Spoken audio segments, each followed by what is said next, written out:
you to Big Blue Draft Night Live, presented by Van Heusen. I'm Bob Papa with two-time Super Bowl champion Carl Banks and Super Bowl champion Shaun O'Hara.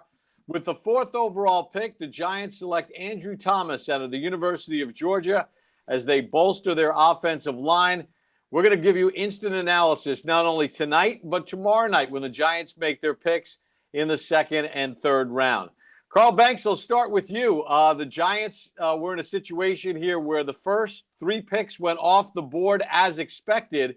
They decided to go offensive line instead of defense with Isaiah Simmons still there on the board. Your thoughts on the Giants going O-line?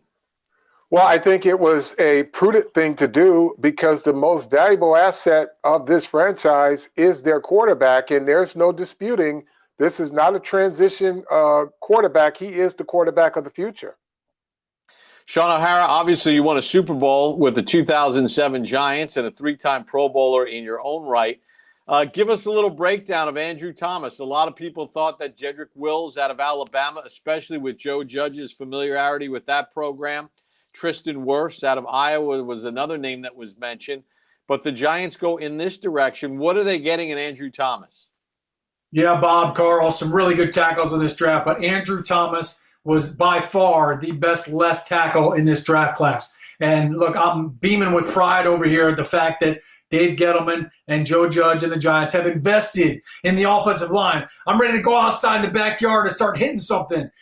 This is a great selection for the Giants, not just for what Carl was talking about for Daniel Jones, but how about for Saquon Barkley as well? Look, I think Andrew Thomas, I say he's the best left tackle. He's been in one of the best pass protectors in college football the last couple of years. But he's also been exceptional in the run blocking game, too. So he's going to boost the run game as well. I think when you look at Andrew Thomas, the length of his arms, right, he had the longest arms in this entire draft, 36 inches. So he's got great reach, great range. This kid started the minute he walked onto campus at Georgia as a true freshman. He started at right tackle and then moved over to left tackle. So ever since then, he's been holding down that position. Think about the competition he's gone against in the SEC, and he has been phenomenal. So it's a great selection for the Giants. When you look at the offense, they've got their cornerstone pieces. They've got their quarterback, they've got their running back, and now they've got their tackle of the future. Shaun, why do you think the Giants went with him as opposed to some of the other names that had been thrown around? For both Wirfs and Wills, they're right tackles. So maybe fourth overall was a little high to take a right tackle. But I think when you look at what Andrew Thomas has put on tape, what he's put on film, and he still has a lot of room for improvement. He's going to get better with his punch. He's going to get better with some of his technique. I think just looking at him in straight comparison, I think he's a better pass protector than Wirfs out of Iowa. I really like Wills, but I think that Thomas is a little bit bigger, and I mentioned those long arms. I think that transition is much better for him. Carl, obviously the Giants are, and Dave Gettleman's history is, and the Giants' history pretty much is, when they're locked in on a guy and they're on the clock, they don't use their full complement of time. It seems that the Giants, I'm sure their phone was ringing off the hook with teams that were looking to move up and maybe grab one of these quarterbacks.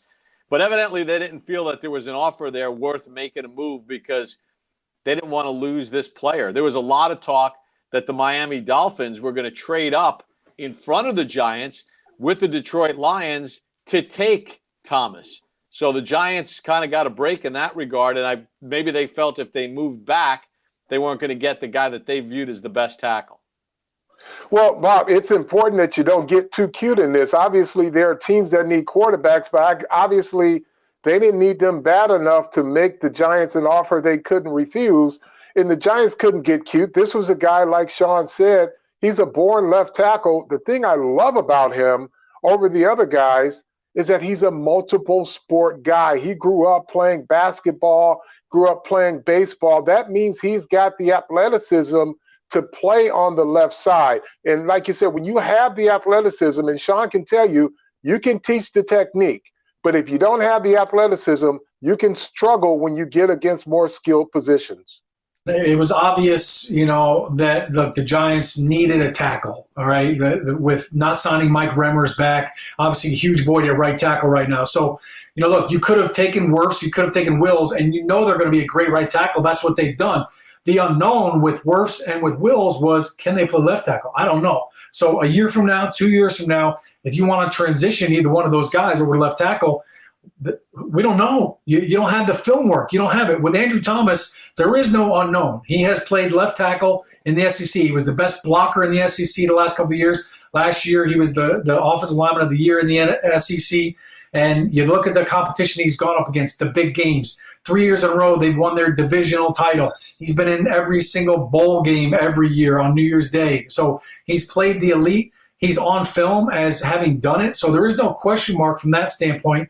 He's played right tackle too, as I mentioned, as a true freshman. So you have no question marks about whether or not he can handle both positions. Athletically, I think he is the best option, and he was the best option.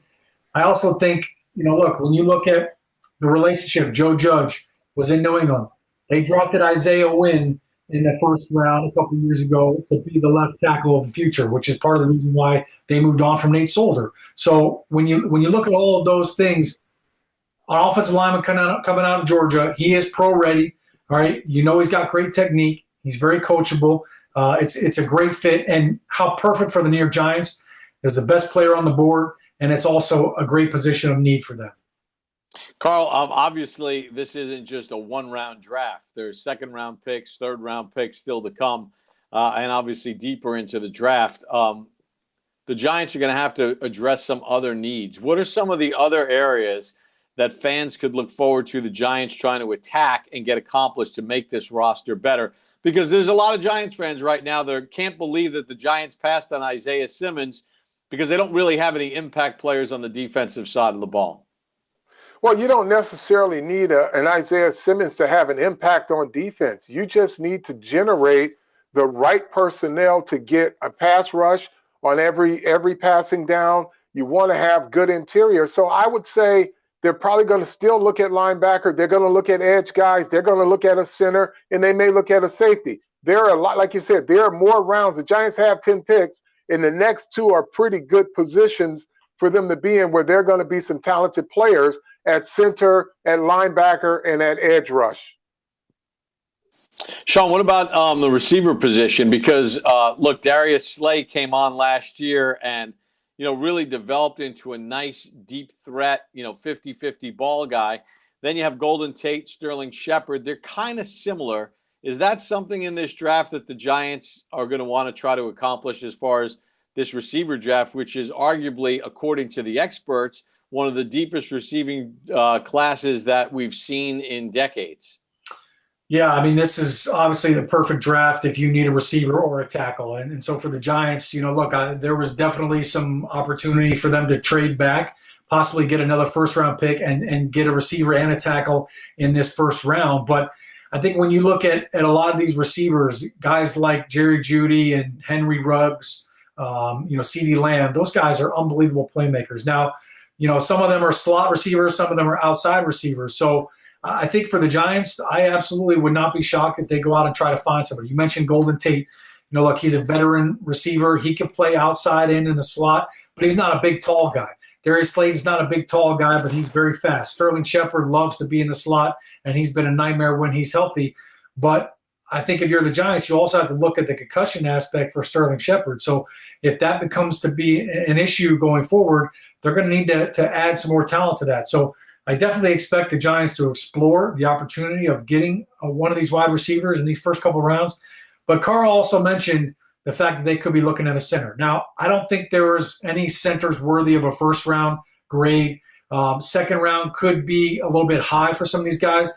There are some very good centers that they could end up getting in the third round. I know Ruiz from Michigan is someone that they really like. They interviewed him. He's probably the most stout and physical center in this draft, but there's a guy like Matt Hennessy from Temple who could very well fit. Nick Harris is a very athletic guy from Washington that could end up being available in the third round. I also, I think that they could end up trying to look maybe down towards the fourth or fifth round to try to find one of those guys.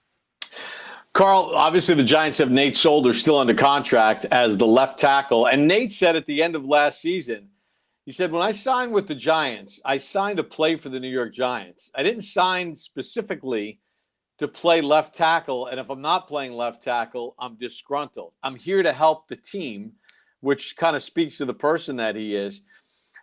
Obviously, he's dealt with some injuries. He hasn't played up to the level that I think that most expected. But with Mark Colombo there as the new offensive line coach, and with Solder there with the experience, do you expect Solder to be the left tackle at least for this rookie year of Thomas?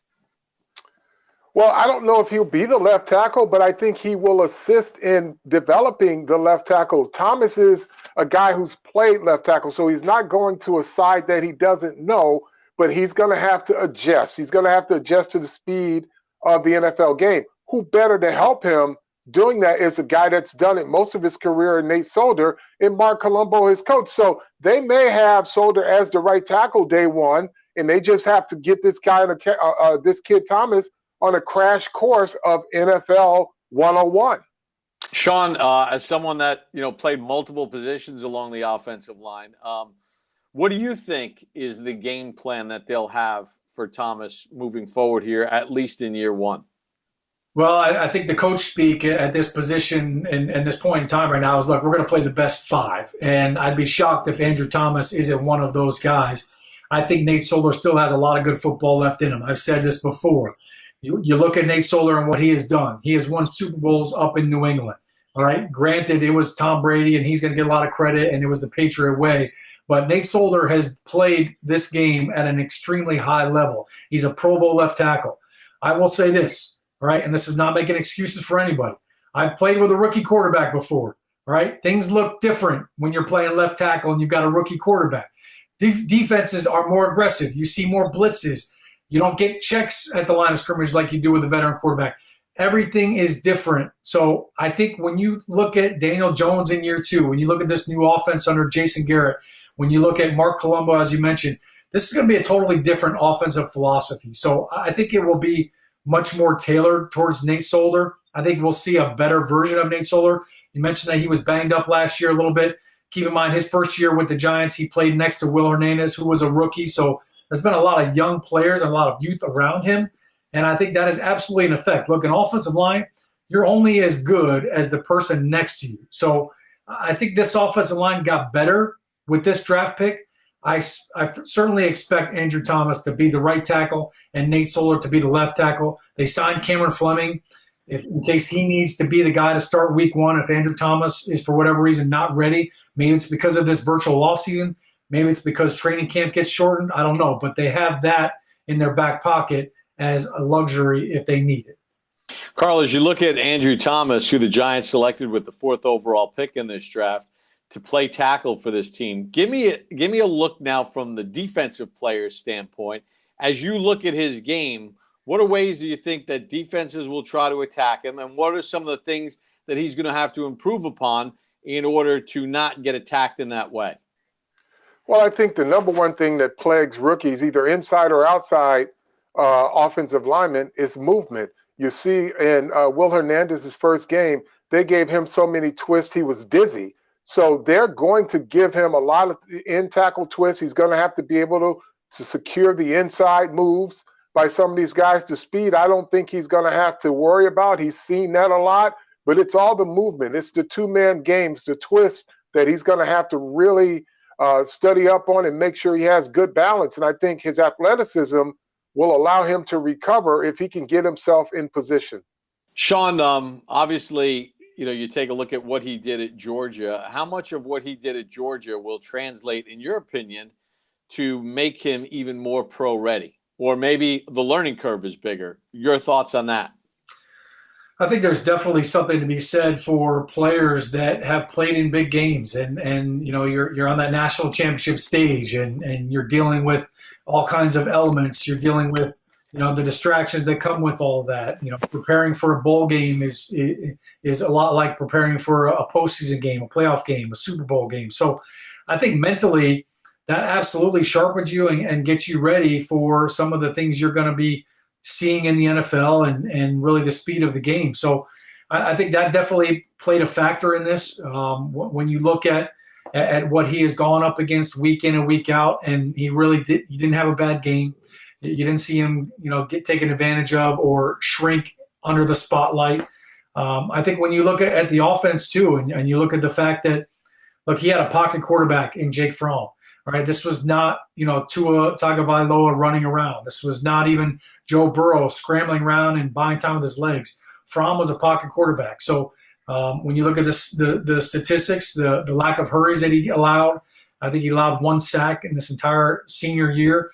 Those are legitimate. Those aren't guy got beaten, the quarterback got away. So I think this was an easy pick when you look at the 4th overall selection. You can't miss on a guy like that, and the film is there. I think the body of work is there. The fact that he went up against some of the best talent college football has to offer definitely weighed in on this. When you look at guys like Tristan, like Tristan Wirfs, he didn't go up against the same exact pass rushers that Thomas went up against week in and week out. So I think that there is something to be said for all of that. I think the body type is a huge factor. When you look at a left tackle, look at Nate Solder. I call him Drago. All right, the guy is 6'7". He's got go-go gadget arms. Andrew Thomas fits that same mold, that same prototype as well. So I think really when the Giants, when they looked at this pick, I'm sure they entertained offers and phone calls and looked at other guys, but I think it was a pretty easy decision for them. Hey, we want to alert the Giants fans that are watching right now. We came on live on Giants.com, the Giants app, and the Giants YouTube channel as soon as the Giants made their pick. We're going to do the same thing tomorrow night as soon as the Giants make their picks in the 2nd and 3rd rounds. So you'll get instant reaction. We're going to be joined momentarily by Andrew Thomas, who the Giants selected with the 4th overall pick. And obviously this is a virtual draft. Things are a little different. Carl's in his place. I'm in my place in Weehawken. O'Hara's in his stately office in his home. But we're doing it virtually like the rest of the National Football League. And don't forget, throughout these 3 days, we're calling on all fans and communities to donate through the NFL Draftathon to one central fund benefiting several COVID-19 relief efforts selected by the NFL Foundation. We know everyone across the country is feeling the impact from COVID-19, and our thoughts are with each and every person who has been affected. You can make your donations at nfl.com/relief. Time to welcome in the newest member of the New York Football Giants, drafted 4th overall out of the University of Georgia. We welcome Andrew Thomas to Giants Draft Night Live, presented by Van Heusen. And Andrew, Bob Papa, 2-time Super Bowl champion Carl Banks, and Super Bowl champion Shaun O'Hara. Welcome to the New York Giants. Were you surprised when the Giants selected you 4th overall? No, I wasn't surprised. I knew God was going to put me in the place, where he felt I would be best at. I'm excited for it. I'm ready to get to work. Andrew, welcome to the New York Giants. Can you share with the Giants fans what they can expect in terms of your athleticism and your passion for the game? Just someone who's going to give it their all. I love the game of football. It's something I've been doing for a long time. I'm excited to better my craft and do what I can to make the team better. Andrew, congratulations. 4th overall pick. That's awesome. You played both left tackle and right tackle. And Bob and Carl and I have been talking about how Joe Judge talks about versatility. Dave Gettleman has talked about that as well. Any inclination yet? And do you have a preference as to which side you would possibly play? No, sir. I'm not sure yet, but I'm just ready to get to work. Wherever they put me, that's where I'm going to play. I really don't have a preference. Just trying to do my best to get on the field. Andrew, you've played against some pretty good competition, to say the least.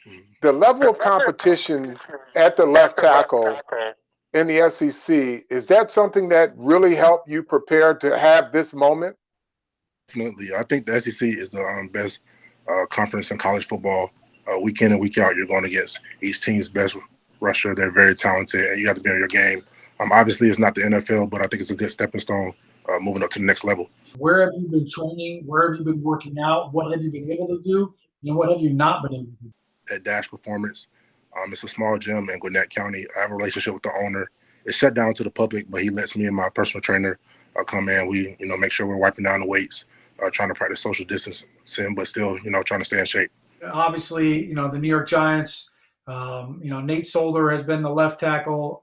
There's been a lot of talk about, look, we're going to go and draft a tackle and maybe start him at right tackle and then maybe move him over to left. What was that transition like for you, obviously as a true freshman, coming into Georgia, starting at right tackle, and then transitioning over to left tackle? Was that tough for you? Did you find that it came naturally to you? Did you have to work at it? I think it was a mix of both. Once I understood the scheme, the playbook all the way, making the transition, wasn't too hard for me. It's just understanding your technique on both sides, but I feel like the transition isn't too hard. Do you have a tackle that you love to watch film on in the NFL, or somebody that you you emulate your game after, or maybe a favorite tackle that maybe you have a jersey of? When I was younger, I used to watch Tyron Smith growing up, and I was a fan of Orlando Pace, even though, he played before, and I was real young. Well, you got Tyron's coach coaching you now.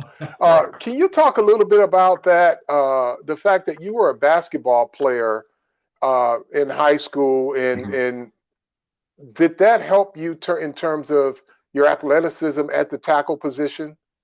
Definitely. On the basketball court, being a big man, you have to have great feet, great lateral quickness. Well, Andrew, we want to congratulate you on being a new member of the New York Giants. Welcome to New Jersey. Hopefully you could get here sooner rather than later. Stay safe to you and your family. Great talking with you, and congratulations on what an exciting night for you and your family. Congrats, big man. Appreciate you. Congrats. Thank you. That's Andrew Thomas, the 4th overall pick in the 2020 draft, selected by the New York Football Giants. All right, just want to let Giants fans know, tomorrow night when the Giants make their 2nd and 3rd round draft picks, we're going to give you instant analysis. So make sure you go to the Giants app, Giants.com, the Giants YouTube channel, and you will get instant analysis. And we're going to keep our setup in order in case something happens on the back end of this draft and we have to go back up live if the Giants trade back into the 1st round. But, guys, it's been a lot of fun. A little bit of a surprise, maybe, but not to the Giants, as they had a choice of every tackle that was on the board, and evidently this is the one that they had rated the highest.